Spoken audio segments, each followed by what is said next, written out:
वसुंधरा की टांगें दबाती ही रह जाएगी ये राही। दूर होगा प्रेम, महंगा पड़ेगा अपनी मां अनुपमा से किया हुआ ये छल। नमस्कार दोस्तों, स्वागत है आपका आपके अपने चैनल हंग्री स्पिरिट्स में। हंग्री स्पिरिट्स देख रहे सारे दर्शकों का मैं अंजू शर्मा दिल से स्वागत करती हूं। क्या फर्क है राही में और रजनी में? मुझे तो कोई फर्क नजर नहीं आ रहा दोस्तों। आज की एपिसोड देखने के बाद, राही के अनुपमा को फोन करने के बाद और फिर वसुंधरा कोठारी को यह आश्वासन देने के बाद कि मम्मी तो अब वापस ले ही लेगी। मम्मी तो यही कहने आ रही है कि मैं अब वापस नहीं जाऊंगी, मैं तो अब इस कंप्लेन को या जो भी मैंने मुहिम छेड़ी है उसको मैं अब नहीं करूंगी। आप लोग आराम से अपने सपनों के महल बनाओ। ये वाला आश्वासन देती नजर आ रही है वसुंधरा को, क्योंकि वसुंधरा के सामने उसको अपने नंबर बनाने हैं। तो बात करते हैं इसके ऊपर। पहले वही निवेदन, जिन्होंने अभी तक चैनल को सब्सक्राइब नहीं किया है कर लीजिए। साथ में दोस्तों बेल आइकन दबाइएगा ताकि आपको हमारे वीडियोस के नोटिफिकेशन मिलते रहे। रजनी ने क्या किया था अनुपमा के साथ? बचपन की सहेली, बचपन की यादें, बचपन का ये, बचपन का वो, भरोसा, प्यार सब जीता अनुपमा का। अनुपमा जो हमेशा प्यार के लिए तैयार रहती है कि प्यार करने वाले लोगों को छोड़ना नहीं चाहिए, बल्कि वो नफरत करने वाले लोगों से भी प्यार करती है। यहाँ पे तो प्यार सामने से आ रहा था, वो भी बचपन की सहेली से।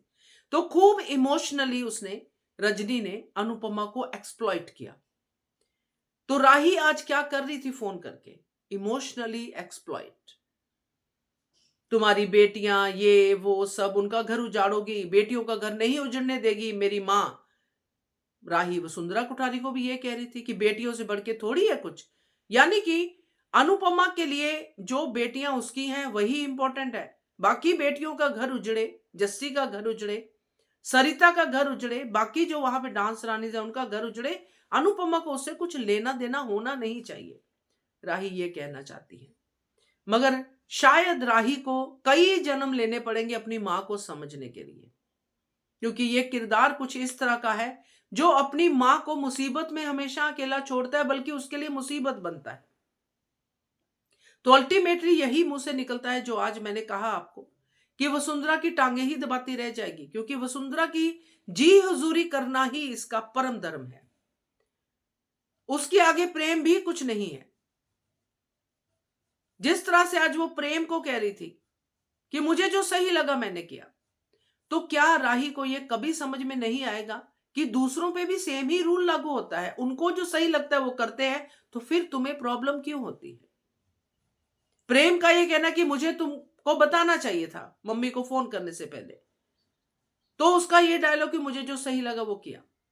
तो अब आगे प्रेम को जो सही लगेगा वो करेगा और राही से दूरियां हो जाएंगी, क्योंकि राही को तो सही लगेगा नहीं, क्योंकि राही को अपने अलावा कोई सही लगता नहीं है।